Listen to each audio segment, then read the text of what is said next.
Honorable, the Chief Justice and the Associate Justices of the Supreme Court of the United States. God save the United States and this honorable court.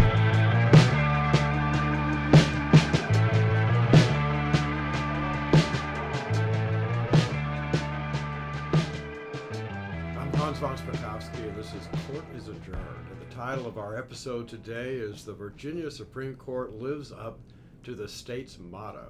If you're wondering what the state's motto is of Virginia, it's Sic Semper Tyrannis. I probably didn't pronounce that right because I never took Latin, but that means thus always to tyrants. We recently did an episode of Court is Adjourned on the U.S. Supreme Court's decision in Louisiana versus Calais. That was a redistricting case in which the Supreme Court upheld the 14th and 15th Amendments and said that only under very rare circumstances can you use race in the redistricting process.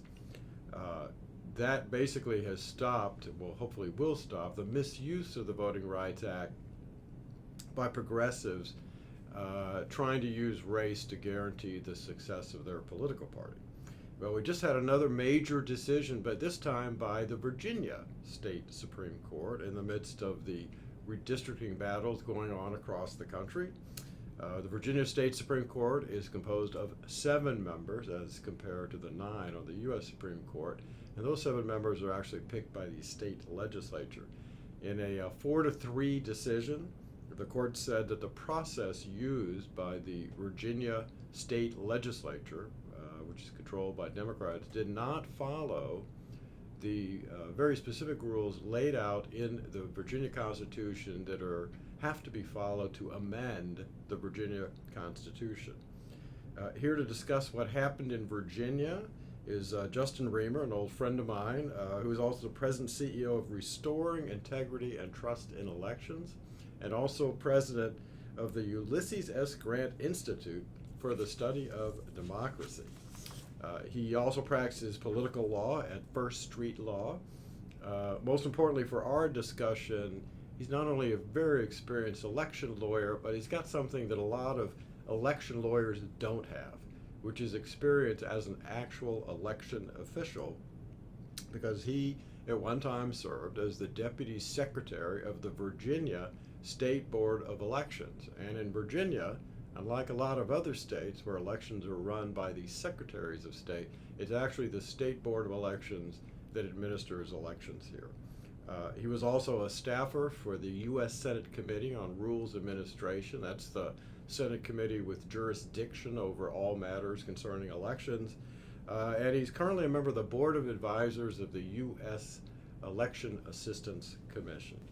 Justin, thanks for coming in. Thanks, Hans. Thanks for having me. Sure. It's been very exciting couple of weeks with all these redistricting cases, but I really wanted to have you come in because you know Virginia so well, having been an election official there. Explain folks what this case was all about that got all the way to the Virginia State Supreme Court. But most importantly, most states that have been doing the redistricting, it's just been the legislature just passing a new plan. Yeah. That was not the case here in Virginia. Tell folks what this was all about. That's right. Well, as you mentioned in the beginning, the state constitution restricts how Virginia can do its redistricting. In 2020, the voters adopted a constitutional amendment that basically put the redistricting power into the hands of a redistricting commission. It also made pretty clear that you can't do mid-decade redistricting. So when the Democrats were sitting around and deciding how they were going to change the lines, that was an immovable object. And so they had to find a way to try to amend the state constitution before this November's midterms. And the way they did that was they tried to use a special session that had actually been convened in 2024 that had never been adjourned. And that special session was what the governor called to deal with the state budget, right? That's right. It was specifically to deal with a budget impasse and really ministerial things like, honoring a school teacher or something like that, but no real business other than the budget. And they needed that because there needs to be there needs to be two General Assembly sessions, and in the middle of that is you're able to have the election. And so they had to use the special session, which was basically they passed the legislation on October 30th, when early voting had already begun. Over 1.3 million Virginians had already voted in that election before the General Assembly passed the redistricting legislation for the first time, and then afterwards went back and passed it again. And so they had that intervening general election, so they thought. We should explain that part of the issue here was because they had, and this was passed in a ballot referendum, but it was really Democrats who I think were behind having the legislature no longer doing redistricting, having a so-called independent redistricting commission do it. So they had to actually that what got put into the Constitution. Right. So to redistrict, they had to amend the Constitution to Correct. basically take the power away from this commission. That's right. That's right. And so that was what the legislation did. It was going to eventually refer a referendum to the voters. Right. So the legislation was going to authorize that election, which is what happened in April. But the problem with what they did is the general election was already underway, and so they didn't have that intervening general election. The claim was, and ultimately the Virginia Supreme Court agreed, that there was no intervening general election because the first session was taking. They had the, excuse me, it's hard to explain, but essentially there was no intervening general election because the first election was already underway. Yeah, I mean the important part of this again, because this is, I mean I found this confusing at first. Yeah, it is and confusing I'm, to explain. And I'm a registered voter in, Yeah. in Virginia.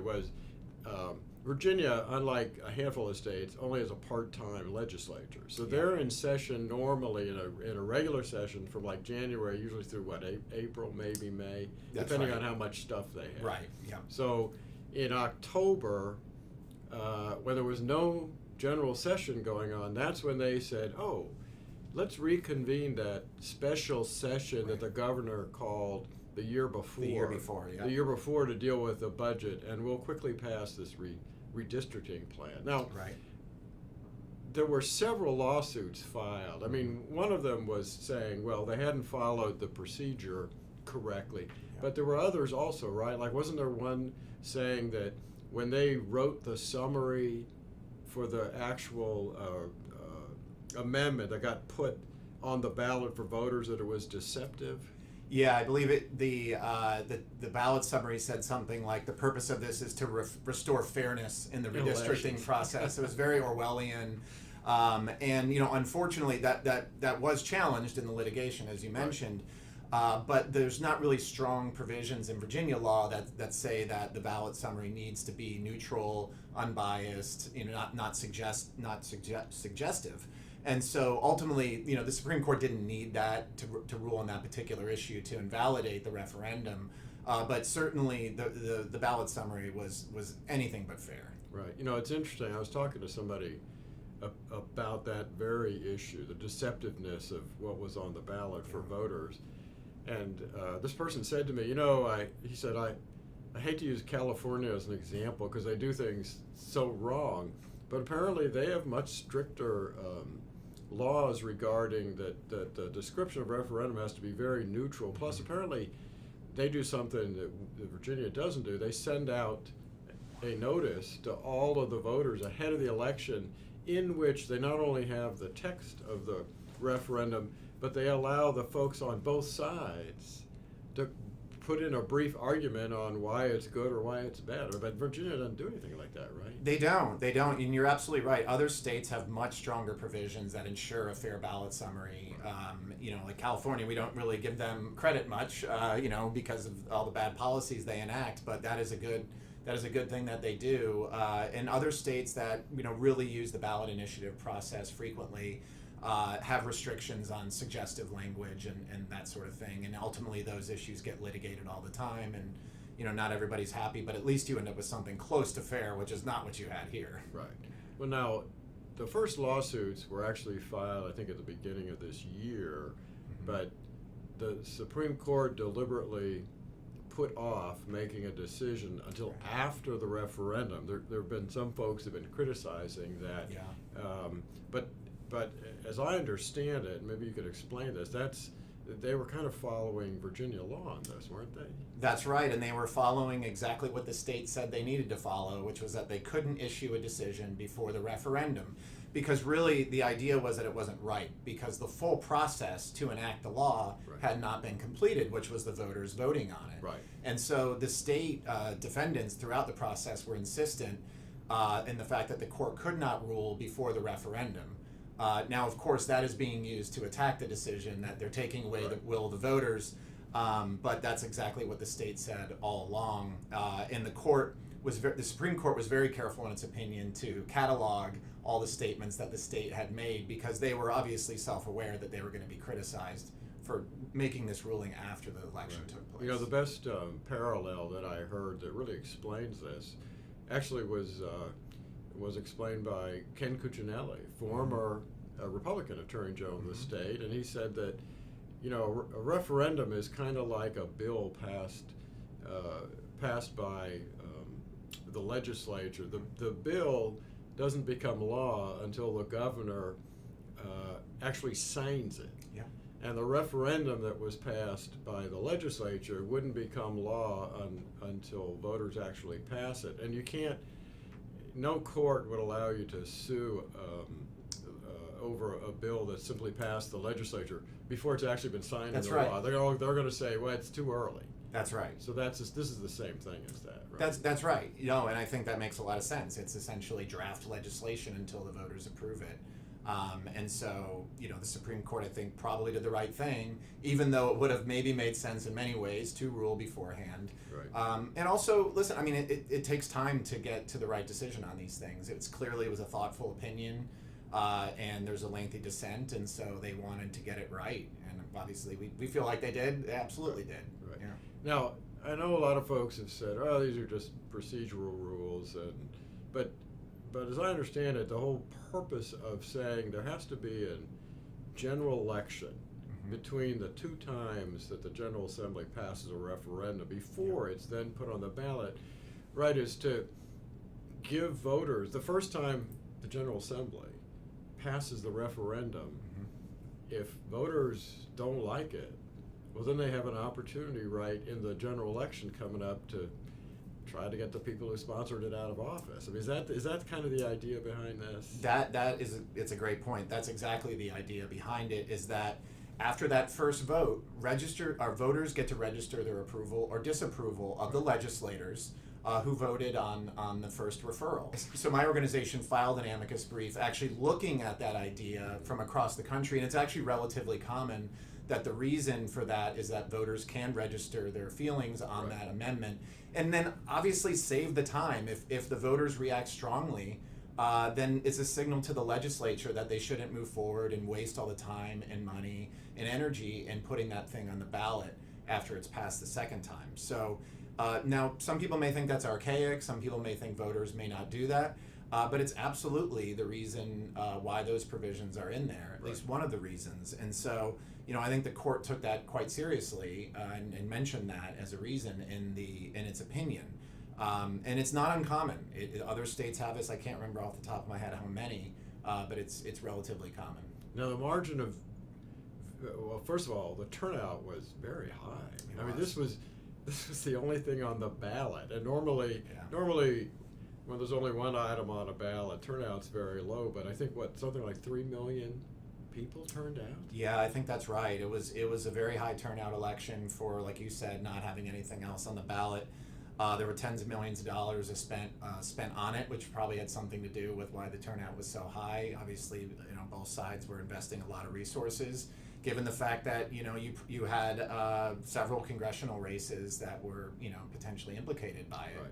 And so the stakes were very high, and so Virginians went and voted because of that. And it really barely passed. Out of 3 million votes, it was a little over 3%, I believe, and so the margin was like 1.8. The winning margin when you factor that in, it was very close. And you know, who knows about the misleading ballot summary? You know, who knows how much that impacted the ultimate vote in the election? But you know, ultimately, it didn't matter. It was illegal. It was not validly sent to the voters, and so, you know, at the end of the day, it didn't really matter how the voters voted for that reason. Now, we should mention that Virginia's got 11 congressional seats in the U.S. House of Representatives. Currently, It's 6-5, six Yep. Democratic seats, 5 Republican seats, and I think the way this was being redrawn for the state of Virginia, the Democrats hope to change that to 10-1. Yeah, they were explicit in saying that they wanted to make a 10-1 map, and I think they would have done an 11-0 map if it were actually possible, but I don't think it would be possible. Right. They were very clear about that, and yes, I think by and large, most experts thought that it would be 10-1. Maybe a competitive seat amongst one or two of those Democrat seats, but yeah, it was absolutely. I mean, right now I think Virginia's 6-5, right, and it would go 10-1. That's a significant swing. Right. In a relatively purple state. You know, this is not Massachusetts. This is not Vermont. This is a relatively purple state that has very large swaths that are very ruby red, and so it was quite a gambit on their part. Well, in fact, it was interesting looking. I saw a map that colored in all the different counties in the state according to how they voted, and it was basically just a handful of urban areas against the entire rest of the state. So we're talking about Richmond, Norfolk, the Alexandria, Northern Virginia, Arlington County area, and I think around the Roanoke area. Those were the votes that just barely got this through, but the entire rest of the state was against it. The entire rest of the state was against it, and for good reason, right? I mean, because what it was doing was concentrating power in the hands of Northern Virginia at the expense of the rest of the state.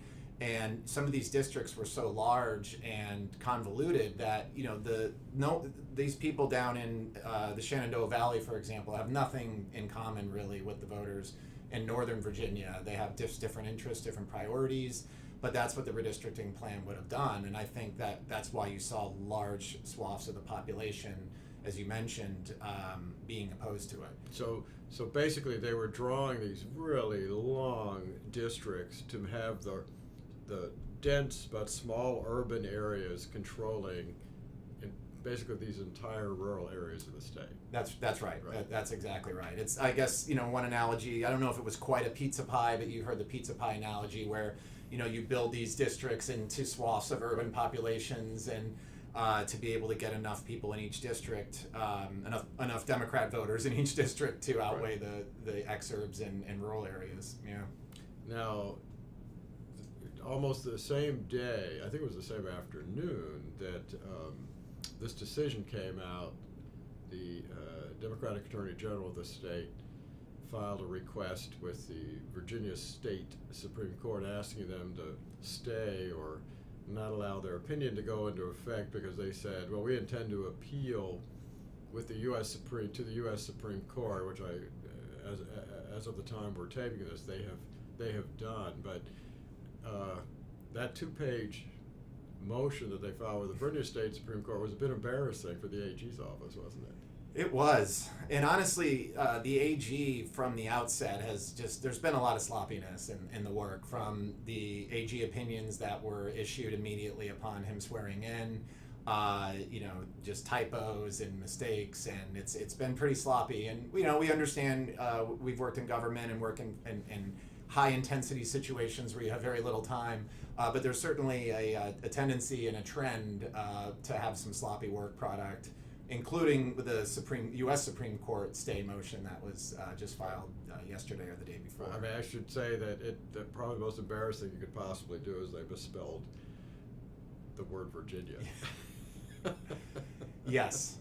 Anyone that has the review ribbon on Microsoft Word and check spelling, that would have caught that, and apparently they didn't have time to spell check. Now, what's your opinion on their chances of getting the U.S. Supreme Court to overturn it? I should say that, you know, when emergency appeals are filed, explain to people that each of the justices is assigned a certain swath of the country, and I believe Virginia is assigned to Chief Justice John Roberts. Yes, he is assigned to the Fourth Circuit.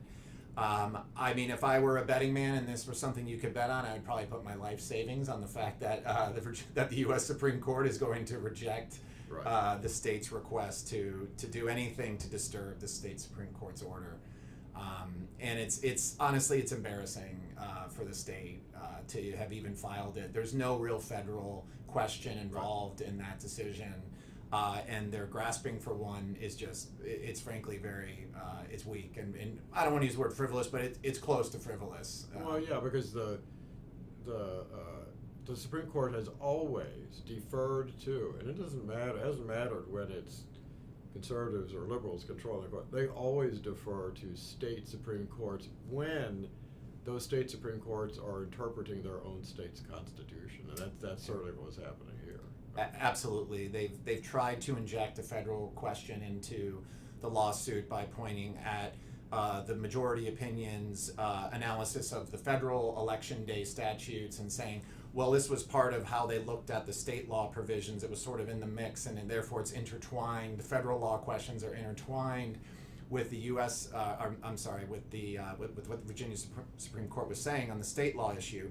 And so there's that, and then they're relying on the independent state legislature doctrine, which the left has described over and over again as a dangerous and sort of far-fetched theory. Yeah. So it's really remarkable to see them try out those arguments. Now, the final thing I'll ask you about, because again, go back to your experience at the State Board of Elections, as I understand it, this won't really delay or affect elections because the new plan never actually went into effect, right? So none. That's right. I'm assuming none of the election officials in all the counties across the state, they hadn't redrawn the lines, they hadn't relocated precincts or done any of that, right? No, that's exactly right. The new.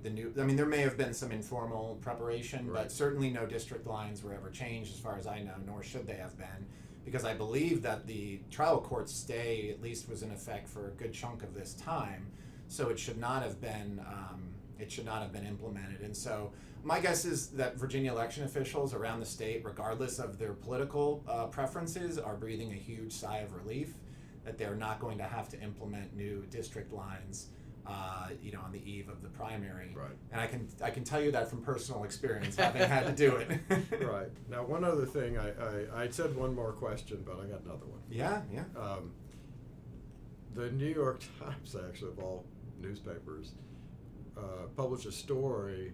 Apparently, they had an anonymous source or somebody who said that they were in on a telephone call that Hakeem Jeffries had with Democratic leadership in the state of Virginia, and they were actually floating a plan to wipe out the current state Supreme Court by passing a law that said you would have a mandatory retirement age of, I think it was 53 or 54, because that's the age of the youngest member of the court. And so I assume the idea would be they immediately are terminated from their posts once the law passes. They quickly appoint new justices of the state Supreme Court, and it's the legislature in Virginia that does it, which is, to me, a little bit bizarre. And then they file a motion for reconsideration or rehearing. What do you think are the chances of that happening? Well, fortunately, I think the chances of it happening are very low. And I say fortunately because that's just not a good thing for our democratic system to do something like that, or for the independence of the judiciary, whether it's the state or the federal level. A judge being afraid of ruling a certain way because they may chop off their term by several years is just really, it's just not a good way to run government. And I can, like, putting myself in the shoes of the Democrats, I can see why they're upset. They put a lot of time into this and put a lot of eggs in this basket, and they lost. But unfortunately, the Virginia Supreme Court was the end of the road, and trying to find some legislative gimmick to get the court to reconsider it under a different set of justices would be really bad. And honestly, I think it would be terrible for them politically.